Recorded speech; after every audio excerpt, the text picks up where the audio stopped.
ಸ್ನೇಹಿತರೆ ಎಲ್ಲರಿಗೂ ನಮಸ್ಕಾರ. ನಾನು ಪ್ರವೀಣ್ ಎಸ್ ಕೋಲಾರದಿಂದ ಗಣಿತ ಮತ್ತು ವಿಜ್ಞಾನ ಸಂವಾಹಕ. ಇದುವರೆಗೂ ಟಿಇಟಿಗೆ ಸಂಬಂಧಿಸಿದಂತೆ 3 ವಿಡಿಯೋಗಳಲ್ಲಿ ಗಣಿತದ ಲೆಕ್ಕಗಳನ್ನ ನಾವು ಪರಿಗಣಿಸಿ ಅದರ ವಿಶ್ಲೇಷಣೆಗೆ ತೊಡಗಿಸಿಕೊಂಡಿದ್ವಿ. ಇವತ್ತು ಈ 4ನೇ ವಿಡಿಯೋದಲ್ಲಿ ನಾವು ಮತ್ತೊಮ್ಮೆ ಗಣಿತದ ಕೆಲವು ಪ್ರಶ್ನೆಗಳನ್ನ ಪರಿಗಣಿಸಿ ಅದಕ್ಕೆ ಉತ್ತರಗಳನ್ನ ಮತ್ತು ಪ್ರಶ್ನೆ ಉತ್ತರಕ್ಕೆ ಇನ್ನೊಂದಷ್ಟು ಹೊಸ ವಿಶ್ಲೇಷಣೆಗಳನ್ನ ಒದಗಿಸುವ ಪ್ರಯತ್ನ ಈ ವಿಡಿಯೋದಲ್ಲಿ ಆಗಿದೆ. ನಮ್ಮ ಮೊದಲನೇ ಪ್ರಶ್ನೆ, ABCD is a square of side 14 centimeter. APD and BPC are two semicircles touching each other as shown in the figure. The area of the shaded region is. ಇಲ್ಲಿ ABCD ಒಂದು ವರ್ಗ ಅಥವಾ ಚೌಕವನ್ನ ಕೊಡಲಾಗಿದೆ.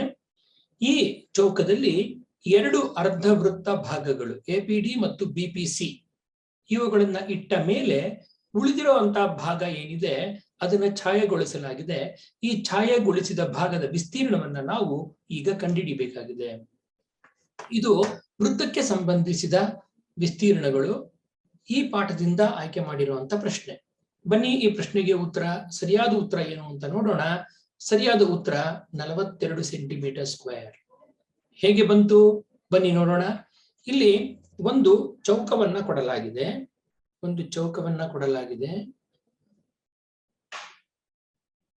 ಈ ಚೌಕಕ್ಕೆ ಒಂದು ಮಧ್ಯಬಿಂದುವನ್ನ ಗುರುತಿಸಿಕೊಂಡು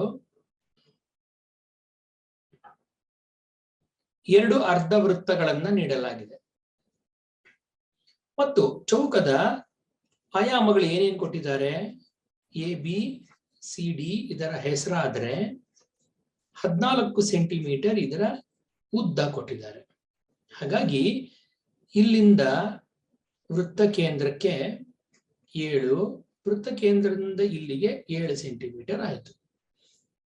ಈ ರೀತಿಯಾಗಿ ಕೊಟ್ಟಿರುವಂತಹ ಒಂದು ವೃತ್ತದ 2 ಅರ್ಧ ವೃತ್ತಗಳನ್ನ ನಾವು ಸ್ವಲ್ಪ ವಿಶೇಷವಾಗಿ ಗಮನಿಸೋಣ. ಏನ್ ಮಾಡೋಣ? ಇದನ್ನ ಈ ರೀತಿಯಾಗಿ ಉಲ್ಟಾ ಇಟ್ರೆ ಏನಾಯ್ತು? ಇದು ಪೂರ್ಣ ವೃತ್ತವಾಯಿತು. ಹೌದಾ? ಈ ರೀತಿಯಾಗಿ ಇಟ್ಟಿರುವಂತದ್ದು. ಈ ಪೂರ್ಣ ವೃತ್ತದ ತ್ರಿಜ್ಯ ಎಷ್ಟಿದೆ? 7 ಸೆಂಟಿಮೀಟರ್ ಇದೆ.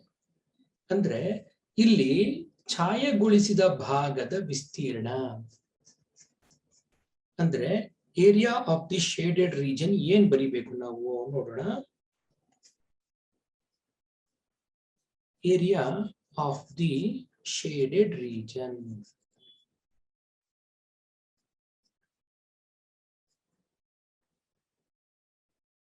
ಏನಾಗುತ್ತೆ?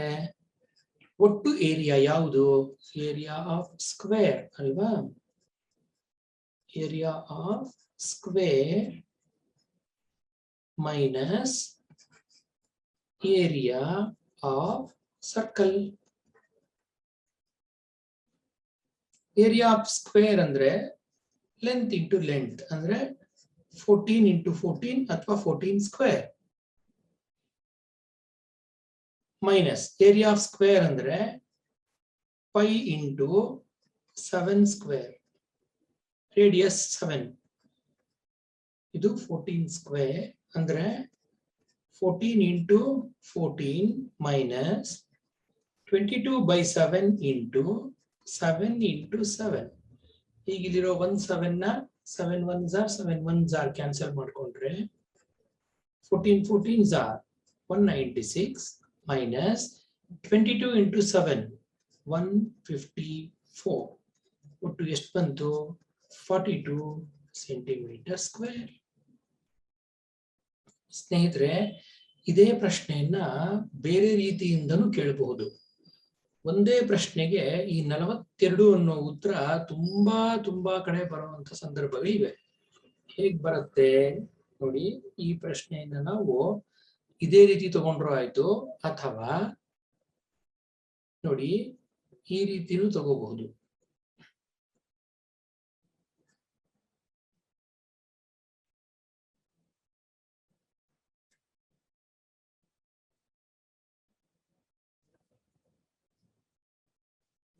ಈ ರೀತಿ ತಗೊಂಡಾಗ ಇಲ್ಲಿ ಉಳಿದಿರುವಂತ ಜಾಗ ಇದನ್ನು ಪರಿಗಣಿಸಿ ನೋಡಿ.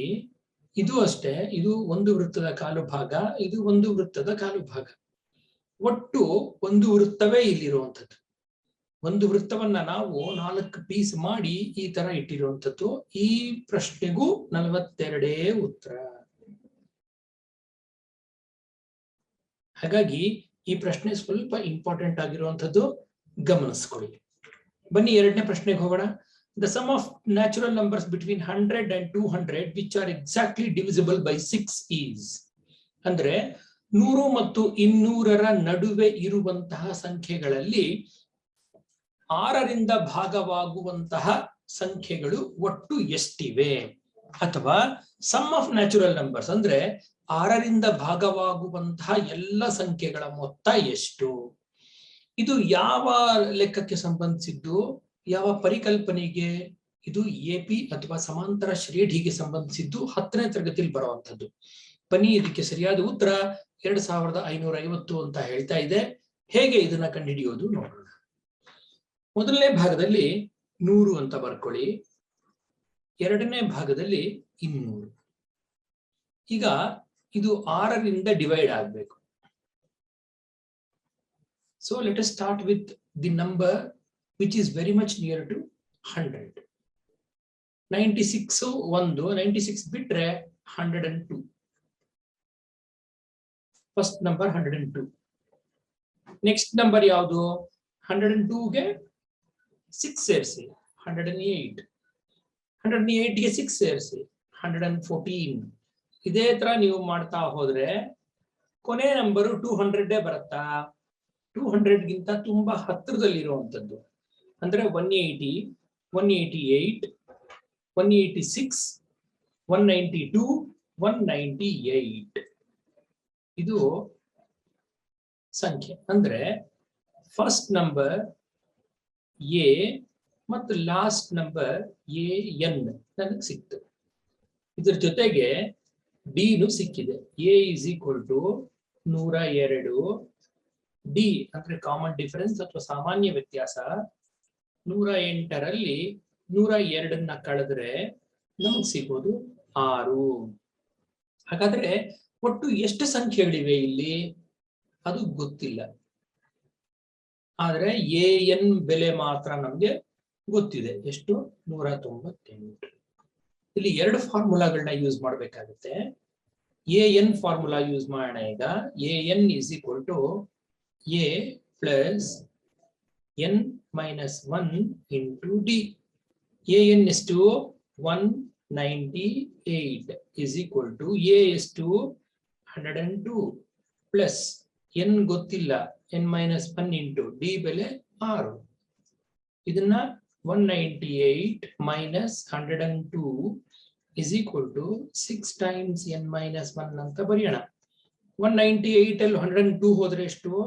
96 is equal to 6 times N minus 1, which implies N minus 1 is equal to 96 by 6. ಎಷ್ಟಾಯ್ತು? 16. ಆದ್ರೆ N ಬೆಲೆ 16 ಪ್ಲಸ್ 1. ಈ ಒಂದು ಈ ಕಡೆ ತಗೊಂಡಾಗ N ಬೆಲೆ ಎಷ್ಟಾಯ್ತು? 17. ಅಂದ್ರೆ ಒಟ್ಟು ಇಲ್ಲಿ ಈ ಒಂದು ಸಮಾಂತರ ಶ್ರೇಣಿಯಲ್ಲಿ 17 ಸಂಖ್ಯೆಗಳಿವೆ. ಈಗ ನಾವು ಕಂಡುಹಿಡಿಬೇಕಾಗಿರೋದೇನು? ಈ ಎಲ್ಲಾ 17 ಸಂಖ್ಯೆಗಳ ಮೊತ್ತ. ಅಂದ್ರೆ SN ಫಾರ್ಮುಲಾ.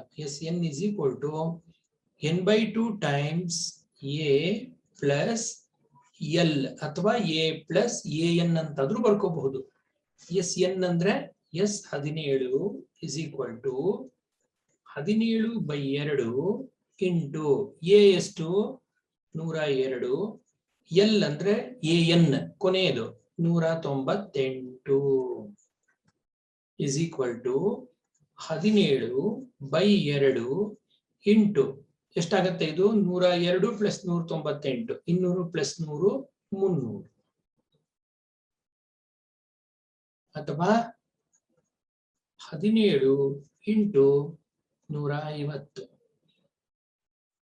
15 7 105ಕ್ಕೆ 5 10, 15 1 10 10 25. ಒಟ್ಟು ಎಲ್ಲ ಸಂಖ್ಯೆಗಳ ಮೊತ್ತ 2250. ಇಲ್ಲಿ ಉತ್ತರವನ್ನ ಕೊಡಲಾಗಿದೆ. ಇದು 2 ಹಂತದ ಲೆಕ್ಕ. ಇಷ್ಟನ್ನು ಮಾಡಲೇಬೇಕು ಗೆಳೆಯರೆ. ಹಾಗಾಗಿ ಇಂತಹ ಲೆಕ್ಕಗಳನ್ನ ನೀವು ಚಾಲೆಂಜ್ ಆಗಿ ತಗೊಂಡು ಮಾಡಿ. ಇದರಲ್ಲಿ ಯಾವುದೇ ತಪ್ಪುಗಳು ಬರೋದಿಲ್ಲ ಮತ್ತು ತಪ್ಪುಗಳಾಗೋ ಸಂದರ್ಭ ಕಡಿಮೆ. ಬನ್ನಿ ಮುಂದಿನ ಪ್ರಶ್ನೆಗೆ ಹೋಗೋಣ. A number A is chosen randomly from the numbers -3, -2, -1, 0, 1, 2, 3. The probability that A is less than 3 is 6/7 ಅಂತ ಉತ್ತರ ಹೇಳ್ತಾ ಇದೆ. ಒಂದು ಸಂಖ್ಯೆಯನ್ನ ನಾವು ಯಾದೃಚ್ಛಿಕವಾಗಿ ಆಯ್ಕೆ ಮಾಡ್ತಾ ಇದ್ದೀವಿ. ಯಾವುದರಿಂದ? -3, -2, -1, 0, 1, 2, 3 ಗಣದಿಂದ. ಹಾಗೆ ಯಾದೃಚ್ಛಿಕವಾಗಿ ಆಯ್ಕೆ ಮಾಡಿದ ಸಂಖ್ಯೆಯು 3ಕ್ಕಿಂತ ಕಡಿಮೆ ಆಗಿರುವಂತ ಸಂಭವನೀಯತೆ ಎಷ್ಟು ಅನ್ನೋದು ಪ್ರಶ್ನೆ. 3ಕ್ಕಿಂತ ಕಡಿಮೆ ಆಗಿರೋದು ಅಂದ್ರೆ ಯಾವ್ಯಾವ್ದಿಲ್ಲಿ? Numbers less than 0, numbers less than 3, numbers less than 3 ಯಾವ್ಯಾವ್ದಿದೆ? ಎಲ್ಲಿಂದ? 2 ಇಂದ ತಗೊಳ್ಳೋಣ. 2, 1, 0, -1, -2, -3 ಇವೆಲ್ಲವೂ ನಂಬರ್ಸ್ ಲೆಸ್ ದ್ಯಾನ್ 3. ಹಾಗಾದ್ರೆ ನಮ್ಮ ಪ್ರಾಬಬಿಲಿಟಿ ಏನ್ ಹೇಳುತ್ತೆ? P of A is equal to N of A by N of S. N of A ಅಂದ್ರೆ ಇಲ್ಲಿದೆ ನೋಡಿ, ಇದು ಗಣ N. ಇದರಲ್ಲಿ ಒಟ್ಟು ಗಣಾಂಶಗಳೆಷ್ಟು ಕೂಡಬೇಕು? 1, 2, 3, 4, 5, 6. ಹಾಗೆ N of S ಅಂದ್ರೆ ಸ್ಯಾಂಪಲ್ ಸ್ಪೇಸ್ ಅಂದ್ರೆ 6/7. ಸ್ಯಾಂಪಲ್ ಸ್ಪೇಸ್ ಅಂದ್ರೆ ಒಟ್ಟು ಎಷ್ಟು ಗಣಗಳಿವೆ ಕೊಟ್ಟಿರೋದ್ರಲ್ಲಿ. -3, -2, -1, 0, 1, 2, 3 ಒಟ್ಟು 7 ಗಣಾಂಶಗಳಿವೆ. ಹಾಗಾಗಿ ಉತ್ತರ 6/7. ಬನ್ನಿ ಸ್ನೇಹಿತರೆ, ಮುಂದಿನ ಪ್ರಶ್ನೆಗೆ ಹೋಗೋಣ. The formula to find the mode for the given data. ಇದು ನೇರವಾದ ಪ್ರಶ್ನೆ. F1 - F0 into 2 F1 - F0 into F into H. ಇದು 10ನೇ ತರಗತಿಯಲ್ಲಿ ಬರುವಂತಹ ಸೂತ್ರ. ಇದನ್ನ ಸ್ವಲ್ಪ ಬೈ ಹಾರ್ಟ್ ಮಾಡ್ಕೊಳ್ಳಿ, ಬೇರೆ ದಾರಿ ಇಲ್ಲ. ಮುಂದಿನ ಪ್ರಶ್ನೆ. The value of 2 tan 60 degree divided by 1 plus tan square 60 degree is. ಇದಕ್ಕೆ ಸರಿಯಾದ ಉತ್ತರ sin 60 degrees. ಹೇಗೆ ಬರುತ್ತೆ ನೋಡೋಣ. 2 tan 60 degrees divided by 1 plus tan square 60 degree. 2 tan 60 by 1 plus tan square 60. ಇದಕ್ಕೆ ಉತ್ತರ 2 into tan 60 ಎಷ್ಟು? √3. 1 plus tan 60 ಎಷ್ಟು? √3 ಹೋಲ್ ಸ್ಕ್ವೇರ್. ಏನಾಯ್ತು ಇಲ್ಲಿ? 2 into √3 divided by √3 whole square ಅಂದ್ರೆ 1 plus 3, ಅಥವಾ 2 into √3 divided by 4. 4 ತಗೊಂಡಾಗ 2 1s are 2 2s are ಉಳಿದಿದ್ದೆಷ್ಟು? √3/2. ಈಗ ನಮ್ಮ ಮುಂದೆ ಇರೋ ಚಾಲೆಂಜ್ ಏನಪ್ಪಾ ಅಂದ್ರೆ, ಈ √3/2 ಅನ್ನೋದು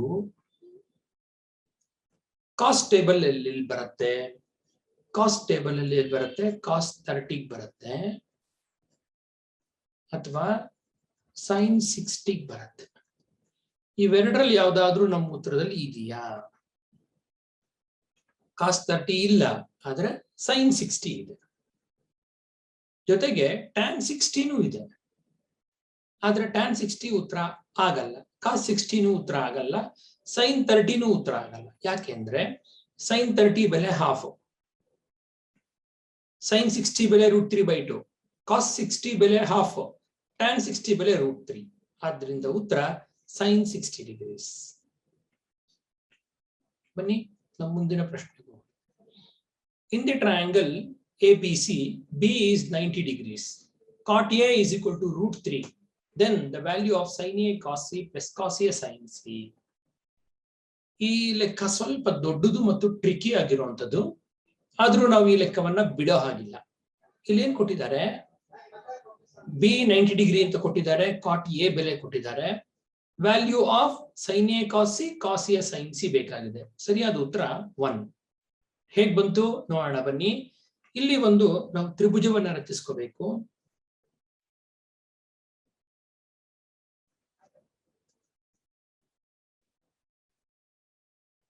ABC ತ್ರಿಭುಜ, ಬಿ 90 ಡಿಗ್ರಿ ಅಂತ ಹೇಳಿದ್ದಾರೆ. ಆಮೇಲೆ ಇನ್ನೇನು ವಿವರ ಕೊಟ್ಟಿದ್ದಾರೆ, cot A is equal to √3. ಇಲ್ಲಿದೆ ಎ ಇಲ್ಲಿದೆ. ಕಾಟ್ ಎ ಅಂದ್ರೆ ಏನರ್ಥ?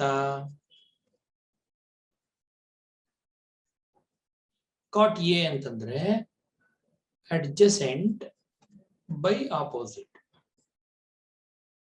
ಏನಾಯ್ತು ಇದು? √3/1 ಅಂದ್ರೆ ಅರ್ಥ ಎಗೆ ಅಡ್ಜಸೆಂಟ್ ಆಗಿರೋದು √3, ಎಗೆ ಆಪೋಸಿಟ್ ಆಗಿರೋದು 1. ಹಾಗಂದ್ಮೇಲೆ AC ಎಷ್ಟಾಗುತ್ತೆ? ಇದಕ್ಕೆ ನಾವು ಪೈಥಾಗರಸ್ ಪ್ರಮೇಯವನ್ನ ಉಪಯೋಗಿಸಬೇಕು. AC² = AB² + BC². AB ಎಷ್ಟು? √3² + BC ಎಷ್ಟು? 1². ಒಟ್ಟು 4 ಆಗತ್ತೆ. ಆದ್ದರಿಂದ AC 2. ಸೊ ನಮ್ಗೆ ಇದ್ರ ಬೆಲೆ ಸಿಕ್ತು. ಈಗ ನಮ್ಮ ಮುಂದಿನ ಕೆಲಸ ಏನಪ್ಪಾ? Sine A cos C. Sine A into cos C plus cos A into sine C. Sine A ಅಂದ್ರೆ ಸೈನ್ ಎ ಅಂದ್ರೆ ಏನು? Opposite by hypotenuse. ಎಷ್ಟು? 1/2. ಕಾಸ್ ಸಿ ಅಂದ್ರೆ ಇಲ್ಲಿಂದ, ಕಾಸ್ ಸಿ ಅಂದ್ರೆ adjacent by hypotenuse. Adjacent by hypotenuse 1/2 plus cos A ಅಂದ್ರೆ adjacent by hypotenuse √3/2 into sine C ಅಂದ್ರೆ ಇಲ್ಲಿಗೆ ಬರಬೇಕು, ಆಪೋಸಿಟ್ ಬೈ ಹೈಪಾಟಿನ್ಯೂಸ್. ಎಷ್ಟಾಯ್ತು? √3/2. 1/2 ಎಷ್ಟಾಯ್ತು? 1/4. √3 ಇಂಟು √3 3/4 ಎಷ್ಟಾಯ್ತು? ಇದು 4/4 ವಿಚ್ ಇಸ್ ಈಕ್ವಲ್ ಟು 1. ಇದು ಸರಿಯಾದ ಉತ್ತರ. ಬನ್ನಿ ಸ್ನೇಹಿತರೆ, ಮುಂದಿನ ಪ್ರಶ್ನೆಗೆ ಹೋಗೋಣ. In the given figure O is the center of the circle. The value of x in the coordinates of P is. ಇಲ್ಲಿ O ಅನ್ನೋದು ವೃತ್ತ ಕೇಂದ್ರ ಆಗಿದೆ. PQ ಅನ್ನೋದು ಒಂದು ಸರಳ ರೇಖೆ O ಮೂಲಕ ಹೋಗ್ತಾ ಇರೋದ್ರಿಂದ PQ ಅನ್ನೋದು ಏನಾಗಿದೆ? ವ್ಯಾಸ ಅಥವಾ ಡಯಾಮೀಟರ್ ಆಗಿದೆ. The ends of the diameter are P and Q. ಅಂದ್ರೆ ಒಂದು ವ್ಯಾಸದ ಅಂತ್ಯ ಬಿಂದುಗಳು P ಮತ್ತು Q. ವೃತ್ತ ಕೇಂದ್ರ O. ಹಾಗಾದ್ರೆ x ನ ಬೆಲೆ ಎಷ್ಟು? ಇಲ್ಲಿ ನಾವೇನ್ ಮಾಡ್ಬೇಕು? ಕೋಆರ್ಡಿನೇಟ್ ಜಾಮೆಟ್ರಿ ಯೂಸ್ ಮಾಡಿಕೊಂಡು ಮಿಡ್ ಪಾಯಿಂಟ್ ಫಾರ್ಮುಲಾ ಹಾಕೊಂಡು ಈ ಕೆಲಸವನ್ನ ಮಾಡಬೇಕು. ಈ ಲೆಕ್ಕ ಮಿಡ್ ಪಾಯಿಂಟ್ ಫಾರ್ಮುಲಾ ಆಧಾರಿತವಾದದ್ದು. ಸರಿಯಾದ ಉತ್ತರ 3 ಅಂತ ತೋರಿಸ್ತಾ ಇದೆ. ಹೇಗ್ ಬಂತು ನೋಡೋಣ ಬನ್ನಿ. ಒಂದು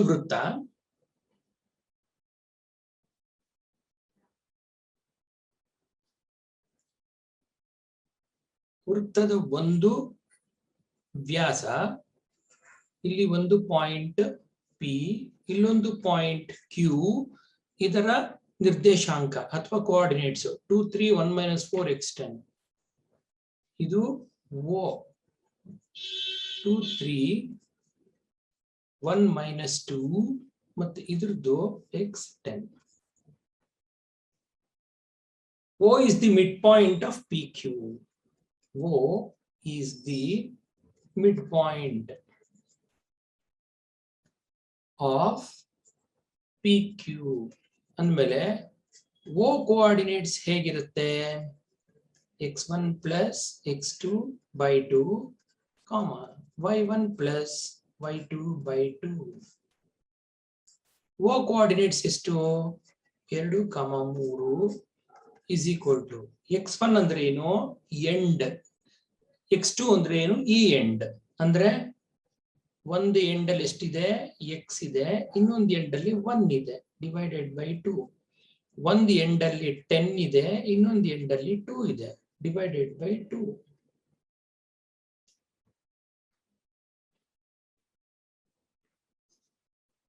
ಒಂದು -4 ಆಯ್ತು, ಇದು -4 ಚೇಂಜ್ ಮಾಡ್ಕೊಳ್ಳಿ, ಇದು -4.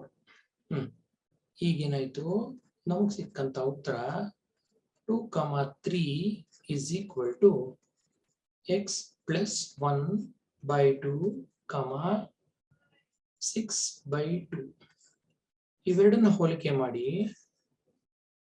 ಇದನ್ನ ಇದಕ್ಕೆ ಹೋಲಿಕೆ ಮಾಡಿದಾಗ ನಮ್ಗೆ ಏನ್ ಸಿಕ್ತು, x plus 1/2 is equal to 2 is equal to x plus 1 is equal to 4, which implies x is equal to 4 minus 1, which is equal to 3. ಇದು ನಮಗೆ ಕೊಟ್ಟಿರುವಂತಹ ಉತ್ತರ. ಹಾಗಾಗಿ ಇದು ನೇರವಾದ ಮಿಡ್ ಪಾಯಿಂಟ್ ಫಾರ್ಮುಲಾದ ಅಪ್ಲಿಕೇಶನ್ ಅಲ್ಲ, ಆದ್ರೆ ಮಿಡ್ ಪಾಯಿಂಟ್ ಫಾರ್ಮುಲಾದ ಅಪ್ಲಿಕೇಶನ್ ಆದ್ರೆ ಟ್ವಿಸ್ಟ್ ಮಾಡಿ ಕೊಟ್ಟಿರುವಂತ ಲೆಕ್ಕ. ಬನ್ನಿ ಮುಂದಿನ ಪ್ರಶ್ನೆಗೆ ಹೋಗೋಣ. The distance between the points 2, 5 and x, -7 is 13. Then the positive value of x is. ಇಲ್ಲಿ ಏನ್ ಕೊಟ್ಟಿದ್ದಾರೆ, ಇದು ಕೋಆರ್ಡಿನೇಟ್ ಜಾಮಿಟ್ರಿ ಡಿಸ್ಟೆನ್ಸ್ ಫಾರ್ಮುಲಾ ಮೇಲೆ ಇರುವಂತ ಪ್ರಶ್ನೆ. ಡಿಸ್ಟೆನ್ಸ್ ಫಾರ್ಮುಲಾ ಯೂಸ್ ಮಾಡಿಕೊಂಡು ನಾವು ಈ ಸಾಲ್ವ್ ಮಾಡ್ಬೇಕಾಗುತ್ತೆ. ಸರಿಯಾದ ಉತ್ತರ 7 ಅಂತ ಹೇಳ್ತಾ ಇದೆ. ಹೇಗ್ ಬಂತು ನೋಡೋಣ. 2, 5 x, -7. ಇಲ್ಲೆಲ್ಲೋ ಒಂದ್ ಕಡೆ 2 ಪಾಯಿಂಟ್ಸ್ ಇದೆ. P 2, 5 Q x, -7. ಇದ್ರ ಡಿಸ್ಟೆನ್ಸ್ ಮಾತ್ರ ಗೊತ್ತಾಗಿದೆ 13 ಯೂನಿಟ್ಸ್. ಇಲ್ಲಿಂದ ಇಲ್ಲಿಗೆ 13 ಯೂನಿಟ್ಸ್ ಅಂತ ಕೊಟ್ಟಿದ್ದಾರೆ. ಹಾಗಾದ್ರೆ PQ ಹೇಗ್ ಬರುತ್ತೆ? PQ square is equal to x2 minus x1 whole square plus y2 minus y1 whole square. PQ ಉದ್ದ ಎಷ್ಟಿದೆ? 13 square is equal to x2 ಅಂದ್ರೆ x, x1 ಅಂದ್ರೆ 2, ಅಂದ್ರೆ x minus 2 whole square plus -7 minus 5 whole square. 169 is equal to x minus 2 whole square plus -12 whole square. 169 is equal to x minus 2 whole square plus 144. ಅಥವಾ ಈ ಸಂಖ್ಯೆನ ಒಂದ್ ಕಡೆಗೆ ಬರೆದಿದ್ದಾದ್ರೆ x minus 2 whole square is equal to 169 minus 144, which turns out to be 25. ಈಗ ಇಲ್ಲಿ ಕೊಟ್ಟಿರುವಂತದ್ದು ಒಂದು ವರ್ಗ ಸಮೀಕರಣ ಅಥವಾ quadratic equation. x minus 2 whole square is equal to 25. x minus 2 is equal to plus or minus square root 25, which will be equal to plus or minus 5. ಅಂದ್ರೆ x minus 2 ಅನ್ನೋದು +5 ಒಮ್ಮೆ ಆಗತ್ತೆ, x minus 2 ಅನ್ನೋದು -5 ಒಮ್ಮೆ ಆಗತ್ತೆ. ಹೀಗಾಗಿದ್ದಾಗ x is equal to 5 plus 2 is equal to 7 ಒಮ್ಮೆ, x is equal to -5 plus 2 -3 ಒಮ್ಮೆ ಆಗಿದೆ. 7 and -3 are the answers. ಆದ್ರೆ ಕ್ವೆಶ್ಚನ್ ಕೇಳಿರೋದೇನು? Positive value of x. ಇವೆರಡರಲ್ಲಿ ಪಾಸಿಟಿವ್ ವ್ಯಾಲ್ಯೂ ಯಾವುದು? +7. ಹಾಗಾಗಿ ಉತ್ತರ +7. ಬನ್ನಿ ಮುಂದಿನ ಪ್ರಶ್ನೆಗೆ ಹೋಗೋಣ. The value of 2 into cube root 2 into cube root 16 into 16. ಹೆಂಗಪ್ಪ ಇದನ್ನ ಮಾಡೋದು ನೋಡೋಣ. ಸರಿಯಾದ ಉತ್ತರ 4. ಪ್ರಶ್ನೆ ಉತ್ತರ ಇಲ್ಲಿದೆ. 2 into cube root 3, cube root 2 into cube root 2 into cube root 16 into 16. ಒಂದೊಂದೇ ಎಳೆ ಬಿಡಿಸ್ತಾ ಹೋಗೋಣ. 2 into ಕ್ಯೂಬ್ ರೂಟ್ ಹಾಗೆ ಇರಲಿ, ಇದು 2 ಹಾಗೆ ಇರಲಿ, ಇದು ಕ್ಯೂಬ್ ರೂಟ್ ಹಾಗೇ ಇರಲಿ. 16 ಇಂಟು 16 ಫಸ್ಟ್ ಈ ಸ್ಟೆಪ್ ಮಾಡ್ತಾ ಇದ್ದೀನಿ. 16 ಸ್ಕ್ವೇರ್ ರೂಟ್ ಅಂದ್ರೆ 4 ಆಯ್ತು. So what do we get? 2 into cube root 2 into cube root 16 4s are 64. ಒಂದು ಹಂತ ಬಿಡಿಸಾಯ್ತು. This is 2 into cube root 2 into cube root 64 ಎಷ್ಟು? 4, which will be equal to 2 into cube root 2 4s are 8. 2 into cube root of 8 is 2, which is equal to 4. ಈ ಲೆಕ್ಕವನ್ನ ಹೀಗೆ ನಿಧಾನವಾಗಿ ಹಂತ ಹಂತವಾಗಿ ಮಾಡಬೇಕಾಗುತ್ತೆ. ಬನ್ನಿ ಮುಂದಿನ ಪ್ರಶ್ನೆಗೆ ಹೋಗೋಣ. The perimeter of one face of a cube is 24 centimeter.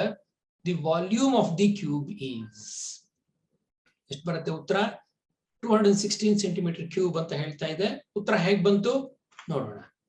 ಇಲ್ಲಿ ಒಂದು ಕ್ಯೂಬ್ ನ ಕೊಡಲಾಗಿದೆ. ಒಂದು ಕ್ಯೂಬ್ ಚಿತ್ರ.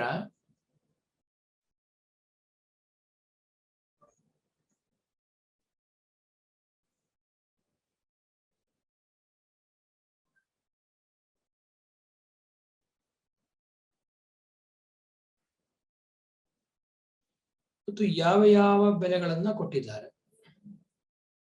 ಇದರ ಒಂದು ಸುತ್ತಳತೆ 1 ರೌಂಡ್ ಅಂದ್ರೆ ಇಲ್ಲಿಂದ ಪೂರ್ತಿ ಇಲ್ಲಿಗೆ ಬಂದು ಇಲ್ಲಿಗೆ ಬಂದು ಇಲ್ಲಿಗೆ ಬಂದು ಮತ್ತೆ ವಾಪಸ್ ಇಲ್ಲಿಗೆ ಬಂದ್ರೆ ಅಂದ್ರೆ ABCD ಪೂರ್ತಿ ಸುತ್ತಿದ್ರೆ ನನಗೆ ಎಷ್ಟು ಬಂತು? 24 ಬಂತು. ಇದು ಕ್ಯೂಬ್ ಆಗಿರೋದ್ರಿಂದ ಎಲ್ಲ ಅಂಚುಗಳು ಸಮನಾಗಿರುತ್ತೆ.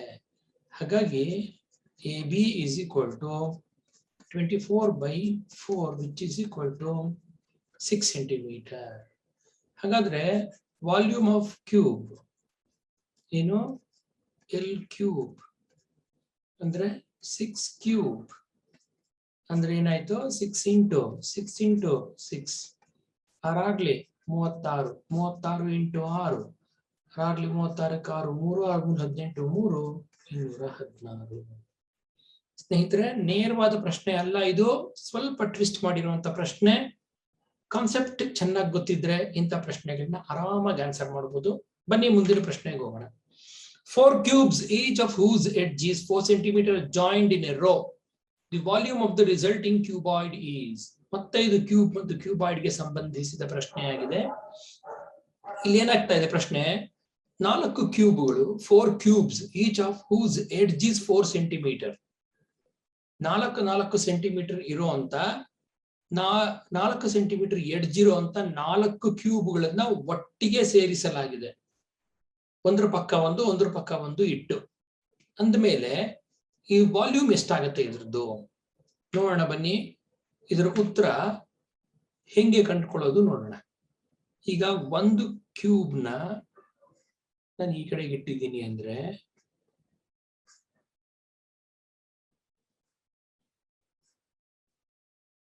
ಇದು ಒಂದು ಕ್ಯೂಬ್, ಇದು 4 ಸೆಂಟಿಮೀಟರ್ ಅಳತೆ. 4 ಸೆಂಟಿಮೀಟರ್ ಅಳತೆ, ಇದೆಲ್ಲದರ ಅಳತೆಯು 4 ಸೆಂಟಿಮೀಟರ್. ಒಂದ್ ವೇಳೆ ನಾನು ಇದನ್ನ ಈ ಜಾಗದಲ್ಲಿ ಇನ್ನೊಂದು ಕ್ಯೂಬ್ ಇಡ್ತಾ ಇದ್ದೀನಿ, ಈ ಜಾಗದಲ್ಲಿ ಇನ್ನೊಂದು ಕ್ಯೂಬ್ ಮತ್ತು ಈ ಜಾಗದಲ್ಲಿ ಇನ್ನೊಂದು ಕ್ಯೂಬ್ ಇಟ್ರೆ ಬದಲಾಗುವಂತದ್ದೇನು ನೋಡಿ.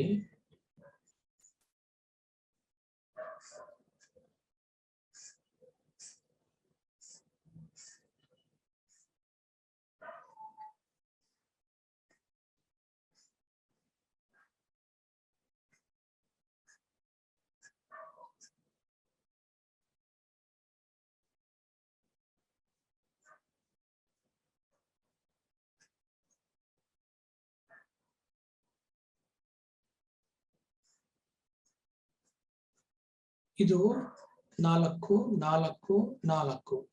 ಈ ಅಳತೆ ಉದ್ದ ಮಾತ್ರ ಜಾಸ್ತಿ ಆಗ್ತಾ ಇದೆ, ಅಗಲ ಮತ್ತು ಎತ್ತರಗಳು ಉಳಿತಾಯ ಹಾಗೆ ಇದೆ.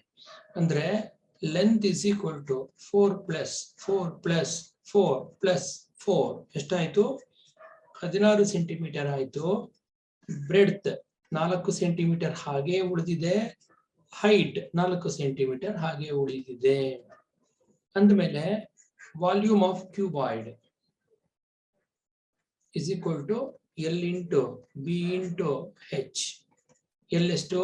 16 ಇಂಟು 4 ಇಂಟು 4, 16 ಇಂಟು 16 ಎಷ್ಟಾಯ್ತು? 256 ಸೆಂಟಿಮೀಟರ್ ಕ್ಯೂಬ್. ಉತ್ತರ ಏನ್ ಕೊಟ್ಟಿದ್ದೀವಿ? 256 ಸೆಂಟಿಮೀಟರ್ ಕ್ಯೂಬ್. ಬನ್ನಿ ಮುಂದಿನ ಪ್ರಶ್ನೆಗೆ ಹೋಗೋಣ. 10 crores is equivalent to 100 million ಅಂತ ಹೇಳ್ತಾ ಇದೆ. ಏನಿದು ಮಿಲಿಯನ್ ಮತ್ತು ಕ್ರೋರ್ಗಳ ಲೆಕ್ಕಾಚಾರ? ನೋಡೋಣ ಬನ್ನಿ. 1 ಮಿಲಿಯನ್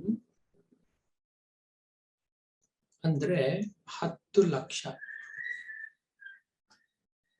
ಹಾಗೇನೆ 100 crores ಅಂದ್ರೆ 1 ಬಿಲಿಯನ್. 1 ಬಿಲಿಯನ್ ಅಂದ್ರೆ 100 ಕೋಟಿಗಳು ಸೇರಬೇಕು. 1 ಮಿಲಿಯನ್ ಅಂದ್ರೆ 10 ಲಕ್ಷಗಳು. ಪ್ರಶ್ನೆ ಏನಿದೆ? 10 ಕೋಟಿಗಳು ಎಷ್ಟು ಮಿಲಿಯನ್ಗಳಾಗತ್ವೆ ಅಂತ. ಅದಕ್ಕೆ ಏನ್ ಮಾಡೋಣ? 10 crores is equal to 10 into 1.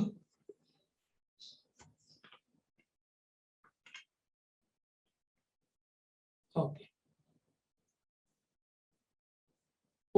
1 crore ಅಂದ್ರೆ ಎಷ್ಟಾಗತ್ತೆ ಇಲ್ಲಿ ಬರ್ಕೊಂಡ್ಬಿಡೋಣ.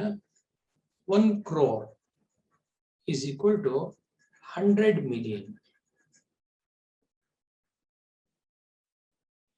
1 crore ಅಂದ್ರೇನೆ 100 million. 10 crore ಅಂದ್ರೆ 10 into 100 million is equal to 1000 millions. ಈ ಕಂಪನಿಯ ಪ್ರಾಫಿಟ್ ಇಷ್ಟು $1 million, ಈ ಕಂಪನಿಯ ಪ್ರಾಫಿಟ್ ಇಷ್ಟೊಂದು $1 billion, ಇದರ ಔಟ್ಪುಟ್ ಇಷ್ಟು $1 billion ಅಂತ ನಾವು ಮಾತಾಡಿದ್ ನೋಡಿದೀವಿ.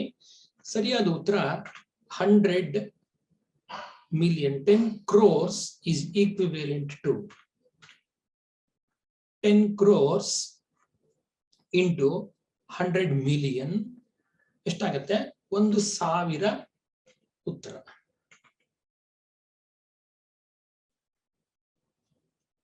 ಮುಂದಿನ ಪ್ರಶ್ನೆಗೆ ಬರೋಣ. The value of 100 to the power of 150 divided by 100 to the power 296 is. The value of 100 to the power of 150 divided by 100 to the power of 296 is. ಎಷ್ಟಾಯ್ತು? ಉತ್ತರ 10,000 ಅಂತ ಹೇಳ್ತಾ ಇದೆ. ಹೇಗ್ ಬಂತು ನೋಡೋಣ. 100 to the power of 150 divided by 10 to the power of 296. 10 to the power 296. ಇಲ್ಲಿ ಏನಾಗಿದೆ? ಒಂದು 10 ಪವರ್ ಇದೆ, ಒಂದು 100 ಪವರ್ ಇದೆ. ಈ 100 ನ ನಾವು 10 ಪವರ್ ಆಗಿ ಬರೆದು ಬಿಡೋಣ. 10 ಪವರ್ ಆಗಿ ಬರೆದ್ರೆ ಏನಾಯ್ತು? 10 to the power 2 whole to the power 150 ಆಯ್ತು. Divided by 10 to the power 296. ಅಥವಾ ಇದೇನಾಯ್ತು? 10 to the power 300 divided by 10 to the power 296. ನಾವಿಲ್ಲಿ ಘಾತಾಂಕಗಳ ನಿಯಮ ಅಥವಾ ಲಾಸ್ ಆಫ್ ಇಂಡಿಸಿಸ್ ಯೂಸ್ ಮಾಡ್ಕೊಂಡ್ರೆ 10 to the power 300 minus 296, which is equal to 10 to the power 4, which is equal to 1 followed by 4 zeros, that is 10,000. ಇದು ಇದರಲ್ಲಿರುವಂತ trick. ಬನ್ನಿ. The average age of 6 children is 5 years 5 months. The total age of children is ಅನ್ನೋ ಪ್ರಶ್ನೆಯನ್ನ ನೋಡೋಣ. The average age of 6 children is 5 years 5 months. ಹಾಗಾದ್ರೆ total age ಎಷ್ಟು? Average age ಕೇಳಿರೋದು. Total age ಎಷ್ಟು ಬರುತ್ತೆ ನೋಡೋಣ. ಆವರೇಜ್ ಅಂದ್ರೆ ಏನು? Average is equal to total divided by number ಎಷ್ಟಿದೆ ಅನ್ನೋದು. ಎಷ್ಟು ಹೇಳಿದ್ದಾರೆ ಆವರೇಜು? 5 years 5 months. ಇದು 5 year 5 months is equal to total divided by ಒಟ್ಟು ಎಷ್ಟು ಜನ ಇದ್ದಾರೆ? 6 children divided by 6. 5 years ಅಂದ್ರೆ ಎಷ್ಟಾಗುತ್ತೆ? 60 plus 5 month ಅಂದ್ರೆ 65 months is equal to total by 6, which implies total is equal to 65 into 6. ಎಷ್ಟಾಯ್ತು? 36 5 390, 390 months. ಇಲ್ಲಿ ಮಂತ್ಸ್ ಅಲ್ಲಿ ಉತ್ತರಗಳನ್ನ ಕೊಟ್ಟಿಲ್ಲ ಅವರು, ಇಯರ್ಸ್ ಮತ್ತೆ ಮಂತ್ಸ್ ಎರಡನ್ನೂ ಮಿಕ್ಸ್ ಮಾಡಿ ಕೊಟ್ಟಿರೋದ್ರಿಂದ ನಾವೇನ್ ಮಾಡ್ಬೇಕು? 390 ನ 12 ಇಂದ ಡಿವೈಡ್ ಮಾಡಬೇಕು. 12 3s are 36, 36 ಆಮೇಲೆ 30 ಬರುತ್ತೆ. 12 3s are 36 ಆಮೇಲೆ 30 ಅಂದಮೇಲೆ 12 2s are 24 ಪ್ಲಸ್ 6 ಅಂದ್ರೆ 32.24.5 ಇರೋದಿಲ್ಲಿ 32.5 ಬರೋದು. ಅಂದ್ರೆ 32 months plus 32 years plus 6 months. 0.5 ಅನ್ನೋದು ಇಯರ್, ಇದು 32.5 ಬರುತ್ತೆ. ಒಟ್ಟು 32.5 years ಬರೋದು. 32 years ಪ್ಲಸ್ 0.5 ಇಯರ್ ಅಂದ್ರೆ 6 months. ಹಾಗಾಗಿ ಉತ್ತರ 32 years 6 months. ಬನ್ನಿ ಇವತ್ತಿನ ಕೊನೆಯ ಪ್ರಶ್ನೆಯನ್ನ ನೋಡೋಣ. 180 centimeter long wire is formed into a rectangle. If the width of this rectangle is 30 centimeter, what is its length? 180 centimetre ಉದ್ದ ಇರುವಂತ ಒಂದು ವೈರ್ನ ಒಂದು ರೆಕ್ಟಾಂಗಲ್ ಫಾರ್ಮ್ ಆಗಿ ಬೆಂಡ್ ಮಾಡಿದ್ದಾರೆ. If the width of the rectangle is 30 ಅಂದ್ರೆ ಅದರ ಅಗಲ 30 centimetre ಆದ್ರೆ ಉದ್ದ ಎಷ್ಟಾಗತ್ತೆ? ಸರಿಯಾದ ಉತ್ತರ 60. ಹೇಗ್ ಬಂತು? ಒಂದು ರೆಕ್ಟಾಂಗಲ್,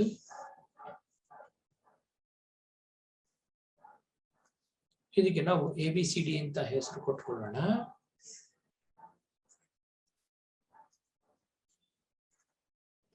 ಅಂದ್ರೆ ಇದರ ಟೋಟಲ್ ಉದ್ದ L L B B ಇವೆಲ್ಲವನ್ನು ಕೂಡಿದಾಗ ಅಂದ್ರೆ 2L ಪ್ಲಸ್ 2B ಇವೆಲ್ಲವನ್ನು ಕೂಡಿದಾಗ ನಮ್ಗೆ ಎಷ್ಟು ಬಂದಿದೆ? 180 ಸೆಂಟಿಮೀಟರ್ಸ್ ಬಂದಿದೆ. ಆದ್ರೆ ಅವ್ರೇನ್ ಕೊಟ್ಟಿದ್ದಾರೆ? 30 ಸೆಂಟಿಮೀಟರ್ ಏನು ವಿಡ್ತ್, ಅಗಲ 30 ಸೆಂಟಿಮೀಟರ್ ಕೊಟ್ಟಿದ್ದಾರೆ. ಅಂದ್ರೆ 2L plus 2 into 30 is equal to 180 centimeters. 2L plus 60 is equal to 180 centimeters. 2L is equal to 180 minus 60. ಎಷ್ಟಾಯ್ತು? 120 centimeters. L is equal to 120 by 2, 60 centimeters. ಆದ್ದರಿಂದ ಇದರ ಉದ್ದ 60 ಸೆಂಟಿಮೀಟರ್ ಆಗುತ್ತೆ. ಸ್ನೇಹಿತರೆ, ಇಲ್ಲಿಗೆ ಇವತ್ತಿನ ಮತ್ತು ಈ ಭಾಗದ ಒಂದಷ್ಟು TETಗೆ ವಿಶೇಷವಾಗಿ ಮಾಡಿದಂತಹ ಪ್ರಶ್ನೆಗಳನ್ನ ನಾವು ಇಲ್ಲಿಗೆ ಮುಗಿಸೋಣ. ಮುಂದಿನ ತರಗತಿಯಲ್ಲಿ ಗಣಿತದಲ್ಲಿ ಶಿಕ್ಷಣಶಾಸ್ತ್ರ ಅಥವಾ ಮ್ಯಾಥಮೆಟಿಕ್ಸ್ ಪೆಡಗಾಗಿ ಅನ್ನೋದ್ರ ಬಗ್ಗೆ ಹೆಚ್ಚಿನ ವಿವರಗಳನ್ನ ಅನೇಕ ಪ್ರಶ್ನೆಗಳ ಮೂಲಕ ತಿಳ್ಕೊತಾ ಹೋಗೋಣ.